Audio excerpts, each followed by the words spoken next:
Hi guys, waa idin salaami kareemkan Triple 6 anoo sharaxay idin soo gelin kareemkan waa kareem oo loogu talagalay qofka saaidka u madow iyo dadka maariinka ah kuma jiraan dadka cadaanka ah kuma jiraan kareemkan jirka wuxuu ka dhigayaa muddo 3 bir ah mid white oo maasha Allah ah wax kiimika ah kuma jiraan waa kareem herbal ah oo aad ugu maarmayso qasaska dadka Muqdisho jooga way gateen aad u isticmaalaan dadka gobolada jiro badanaa dad badan gobolada u dhiibnay dadka aan ogeyn marka gobolada in loo soo dhiibi karo in kale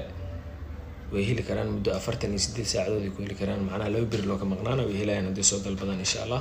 waxaad nagala soo xiriiri kartaa lambarka profile saaran waa maasantiin guys soo dhawaad